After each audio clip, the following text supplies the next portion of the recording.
Friends, कैसे हैं आप सब। आई होप कि आप लोग अच्छे होंगे। और चलते हैं फैक्ट की अनोखी दुनिया में। आज हम बात करेंगे दुबई के फ्यूचरिस्टिक म्यूजियम के बारे में और आपको ये भी बताएंगे इस म्यूजियम की आखिर खास बात क्या है जो पूरे वर्ल्ड में चर्चा का विषय बना हुआ है। कहना क्या चाह रहे हैं भाई आप? तो चलिए शुरू करते हैं। Let's begin.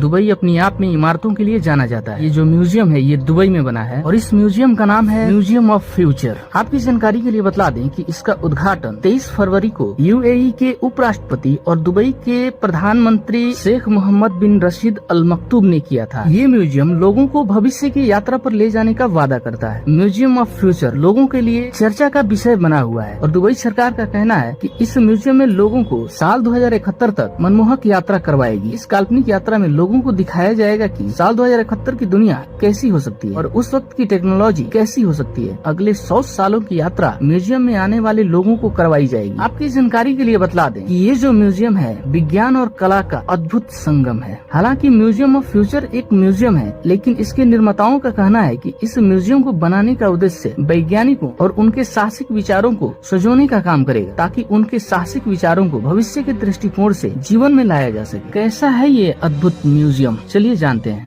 क्या बात है। म्यूजियम ऑफ फ्यूचर का निर्माण 30,000 वर्ग मीटर क्षेत्र में हुआ है और ये म्यूजियम 7 मंजिला इमारत में बना है, जिसमें कोई स्तंभ नहीं है, जो इंजीनियरिंग का चमत्कार माना जा रहा है। स्थापना के कला के लिहाज से यह म्यूजियम दुनिया का सबसे सुव्यवस्थित इमारतों में से एक है, जिसकी बाहरी संरचना पर कोई नुकीला कोना नहीं है। इस म्यूजियम की ऊंचाई 77 मीटर है और इसके आगे के हिस्से पर स्टेनलेस स्टील लगा है, जिस पर अरबी भाषा में बहुत सारी अच्छी बातें लिखी है। आपकी जानकारी के लिए बतला दें, मटर बिन लाहेज द्वारा डिजाइन किया गया है और आपको जान करके हैरानी होगी कि इस म्यूजियम को चलाने के लिए 4000 मेगावाट बिजली की जरूरत होती है। ये भी जान करके आपको हैरानी होगी, ये जो बिजली की आपूर्ति है सोलर सिस्टम द्वारा प्रोवाइड की जाएगी। इस म्यूजियम का निर्माण पूरी तरह से अत्याधुनिक टेक्नोलॉजी के जरिए किया गया है, जिसमें artificial intelligence, human machine robot, latest technology का इस्तेमाल किया गया है। इसमें स्वास्थ्य, शिक्षा, स्मार्ट शहरों, ऊर्जा और परिवहन के लिए लेटेस्ट प्रयोगशालाओं का निर्माण किया गया है, ताकि भविष्य में इन्वेंशन करने के लिए ये म्यूजियम वैज्ञानिकों के लिए परफेक्ट हो। इसके साथ ही म्यूजियम में महत्वपूर्ण सामाजिक चुनौतियों से संबंधित नए विचारों को उत्पन्न करने और रिसर्च करने के लिए प्रयोगशालाएं शामिल है और इस म्यूजियम का एक बड़ा हिस्सा अंतरिक्ष की यात्रा से संबंधित है। म्यूजियम से एहसास होता है कि हम अंतरिक्ष का यात्रा का लाभ कैसे उठा सकते हैं। वहीं म्यूजियम के एक फ्लोर पर डीएनए सीक्वेंसिंग और अनुवांशिकी पर भी ध्यान केंद्रित किया गया है। और आपकी जानकारी के लिए बतला दें, जैसे कि म्यूजियम परंपरागत रूप से एक जगह या एक इमारत होता है, लेकिन दुबई का ये जो म्यूजियम है पारंपरिक म्यूजियम से बिल्कुल अलग है और यह एक लाइव म्यूजियम है। आपकी जानकारी के लिए बतला दें, म्यूजियम ऑफ फ्यूचर के कार्यकारी डायरेक्टर लेथ कार्लसन कहते हैं कि इस म्यूजियम का डिजाइन आंखों के आकार का किया गया है और साल 2015 में इस म्यूजियम को बनाने का ठेका दुबई की ही एक कंपनी को दिया गया था। उन्होंने कहा था कि म्यूजियम का ठोस हिस्सा ज्ञान को दर्शाता है और भीतर में जो खालीपन है वो उन चीजों का प्रतीक है जिनके बारे में हम नहीं जानते, यानी हमारा भविष्य। उन्होंने कहा था कि दुबई में सैकड़ों बिल्डिंग्स हैं और दर्जनों नए बिल्डिंग्स बन रहे हैं, लेकिन म्यूजियम ऑफ फ्यूचर सबसे अलग है। तो ये था दुबई का सबसे बड़ा म्यूजियम जिसके बारे में आप लोगों ने जाना। अभी तक हमारे चैनल को आप लोगों ने सब्सक्राइब नहीं किया है तो जल्दी से जल्दी चैनल को सब्सक्राइब कर दीजिए। और आज के लिए बस इतना ही,